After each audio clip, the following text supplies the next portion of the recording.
Hey! Tambala na! At eto na sila, ang nag-iisang masugid na tagahanga ni Nicole Yala. Chris Chuper! Kasama ang nag-iisang die-hard fan ni Chris Chuper, Nicole Yala! Mula sa Mahiwagang Burnay, ang kwento.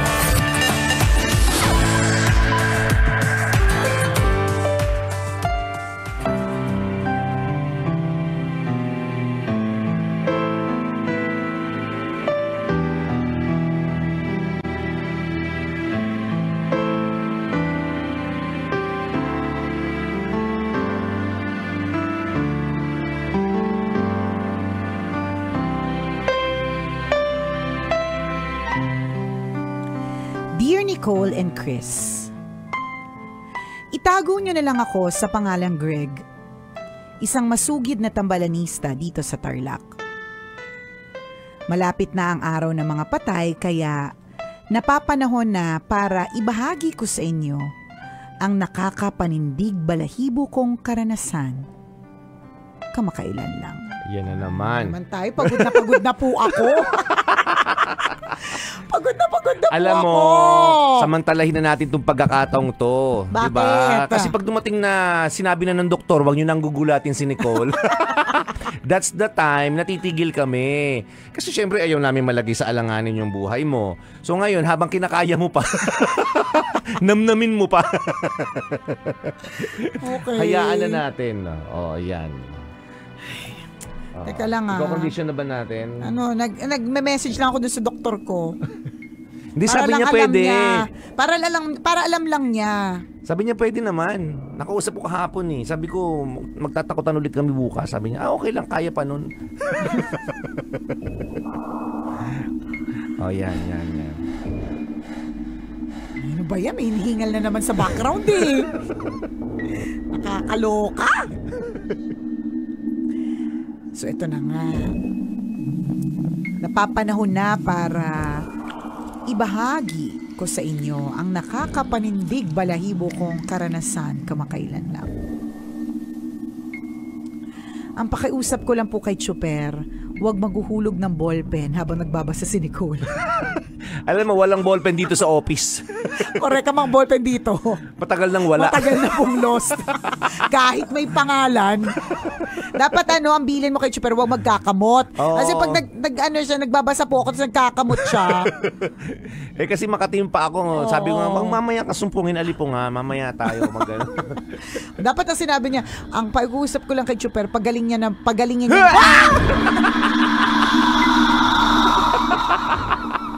Ayoko na.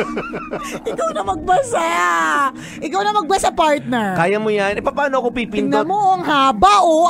Ang dami kong sinuscroll. Ay, umpisahan na natin. Ilang sigaw to. Eto na. Sige na. So, hindi ko pwedeng basahin yan kasi walang pipindot. Sabi niya, wag daw maghuhulog ng ballpen habang nagbabasa si Nicole para hindi lumipad ang kaluluwa ni Madam sa pagkabigla.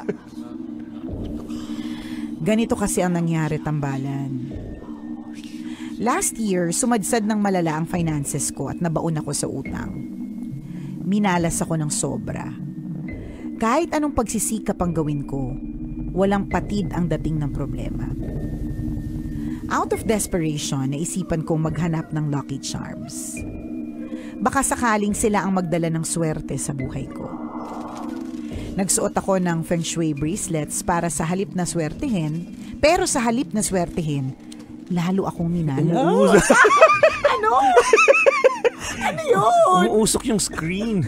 Pinapausok ni Boyet. Nakakaloka. Huwag ka nagtuturo. Umuusok ka na, partner. Bakit yung usok ko mas maitim kaysa sa usok mo? Ano ito? Umuusok ka. Bakit ano ba yan? May pag-usok? Ang itim ng usok, ha?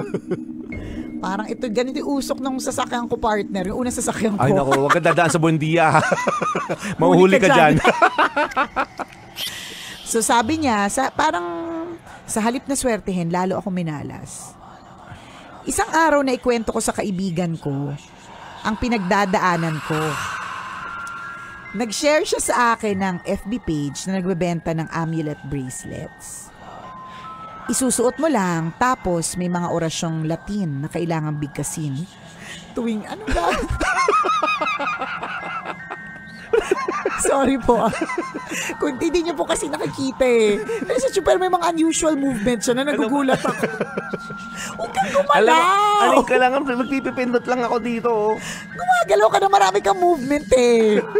Ano sa sari yung mga movement mo? Ha? Nasaan yung dalawang kamay mo? Dito lang dyan. Yung nakikita ko. Huwag mo silang itago.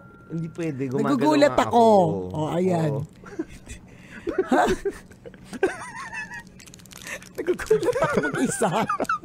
Ano nangyayari, Nicole? Anyways. So, isusuot mo lang, tapos may mga orasyong Latin na kailangang bigkasin. Tuwing 6 p.m. At darating daw sa'yo ang swerte. Di syempre, hindi na ako nagpatumpik-tumpik. Huwag kang magulo ha. Inom akong tubig, partner. Pag ito bumulwak sa'yo, sinasabi ko sa'yo. Mapapagilid na ka ng tech. Pag yan bumulwak, sira yung gamit natin. Di syempre, walang patumpik-tumpik. Dali-daling nag-add to cart. Pagdating ng order kong amulet bracelet, sinuot ko agad at binigkas ang orasyon as scheduled. Ay, parang mas nakakatakot yung boses ko. Lalaki na siya. Pagkatapos kong mag-orasyon, nakaramdam ako ng kakaibang init na dumaloy sa buong katawan ko. Nagkaroon ako ng kakaibang sigla. Ay, hindi nagtagal, nagsunod-sunod ang swerte ko. Natanggap ako sa ina-applyan kong trabaho. 4 na buwan pa lang ako empleyado, na-promote na agad ako. Dahil 6-digit earner na, ay! Taray ng 6-digit earner. Iba, baka naman. Baka naman dyan. Ayaw namin na magpa-amulet bracelet ka ha. Gusto namin pakain ka lang. O dahil 6-digit earner na, nakakuha ako ng hulugang bahay sa pag-ibig. Nagulat ako. Naging abala ako sa mga tinatamasa kong biyaya, kaya nakalimutan kong regular na banggitin ang orasyon. Dahil grateful ako sa bagong bahay, pinabless ko ito. Pag-uwi ng pare, biglang sumama ang pakiramdam ko. Kinagabihan, napanaginipan ko ang isang malaking taong may sungay, mapupulang mata at galit na galit sa akin. Nagising ako sa takot. Pagtingin ko sa orasan, 3:00 ng madaling araw. Nagulat ako nang mapansin ko na madami akong kalmot sa katawan. Amoy sunog din ang paligid. Tapos may pausok ngayon. Amoy sunog din ang paligid. Nakarinig ako ng malakas na halakhak ng lalaki na nagmumula sa ibaba ng bahay. Maya-maya pa nagkalabugan ang mga gamit. Kahit nangangatog sa takot, dali-dali akong bumaba para tingnan kung ano ang nangyayari. Tumambad sa akin ang magulo kong mga gamit. Baka naman may magnanakaw lang. Oo, kaya may pusa na naghabulan sa baba. Sa true. Tapos may tumawa, nakita kasi. Correct, di ba? Kakatawang pagbasta. Oo. Nakatawang pagbasta yung pusa, kaya humalakhak. Ganon. Oo. Sa gitna nito, nakakatakot, partner. Ito na ang sinabi. Sa gitna nito ay nakatayo ang humahalakhak na nilalang.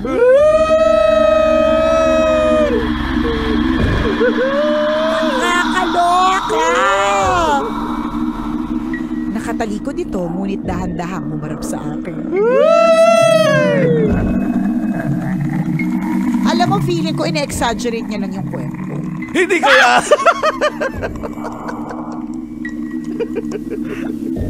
Nakakaloka! Napakapangit ng itsura at tila nag-aapoy ang mukha. Kahit madilim, pinilit kong tumakbo sa guardhouse. Ay, yayamanin. May guardhouse. May guardhouse siya. Bagay, 6-digit earner. Kailangan, Bagay. guarded. May security. Tinanong ako ng guard kung bakit ako humahangos. Sinabi ko na lang na may bibilhin ako sa convenience store. Hindi na ako bumalik sa bahay at sa convenience store na ako nagpalipas ng gabi. Kinabukasan, nag-research ako tungkol sa amulet na nabili ko. Isang demonyo pala ang nakapaloob doon. Katakot. Isang masamang nilalang na kapag dinasalan, ibibigay ang lahat ng ninanais mo. Nagalit siguro sa pagpapabless ko ng bahay, kaya ayaw kong patahimikin. Kinailangan kong humingi ng tulong sa mga eksperto upang makontra ang demonyong hinayaan kong pumasok sa aking bahay. At buhay pala. Lubos kong pinagsisihan ang aking ginawa at tiklop tuhod akong humingi ng tawad sa Diyos. Boyet, bakit naglalagay ka ng space? Itong ano namin sa Facebook live po namin. Ako, tsaba yan, huwag ka nga. Nilagyan niya ako ng space sa tabi ko. Tinurong niya ako sa screen, tapos nilagyan niya ako ng space. Lalagyan mo yan na nakakatakot na mukha, no? Hindi. Ganyan talaga para maiba. Di ba mga ganun? May ano... Ikaw yung tinabi sa akin, natakot ako, partner. O di ba yan yun? Yun talaga yun. Okay. So, hiniling ko din na lagi akong gabayan ng Diyos at bantayan. Sa mga kapwa ko tambalanistang sinusubok ng matitinding unos, naway magsilbing aral sa inyo ang naging karanasan ko. Sa Diyos tayo kumapit, wag sa mga lucky charms. Mag-research bago magsuot ng kung ano-anong pampaswerte o umusal ng orasyon na hindi naman naiintindihan. Salamat sa pagbasa ng aking kwento. Ang inyong tambalanista, Greg.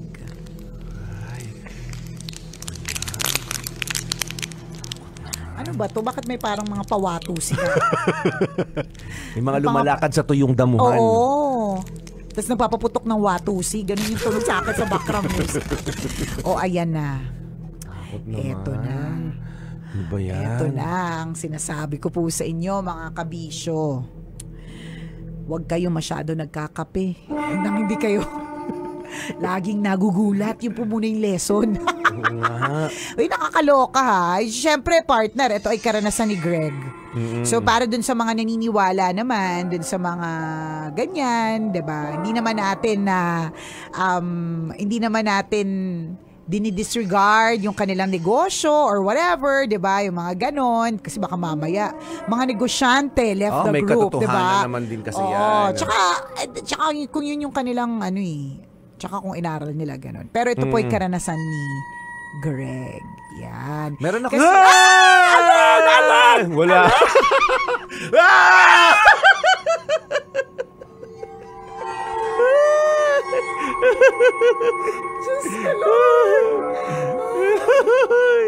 Ang dami pong pagulat for today's video. Hindi pa ba matatapos yung tambalan? Ilang minutes na tayo nag-uusap? 45 minutes pa. Uy, ilang minutes na tayo nag-uusap, Boyet? Tara, itigil na natin to. Wala. Magsabi ka! Ay, naku, nakakagulat. Oh, no. Oh, ayun. So, totoo yan. Ito Ako po ay naniniwala ako sa ganyan. Saan? Sa alin? Sa mga ganyan. Yung mga amulet, maging maingat ka. May nagbigay sa akin minsan ng ganyan. Okay. Anting charms din, mga ganon. Lucky charms. Medallion nga eh.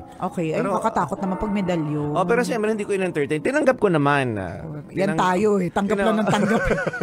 Sabi ko baka pwedeng isang lato. May nagbigay pero hindi ko in-entertain. Tapos sabi ko kasi Latin yung mga nakasulat. Nasa bag ko nga siya ngayon eh. Bakit mo dinala? Kasi ibibigay ko rin sa'yo. Ibabato ko pabalik sa mukha mo. Itigil na natin tong usapan na to, ha? Exit na tayo. Pero bago yan, ulitin natin, ha? Tama yung sinabi ni Greg.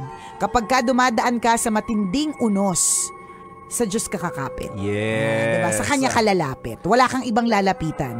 Ang Diyos lamang. Kasi siya ang pinaka makapangyarihan. Okay, Docs?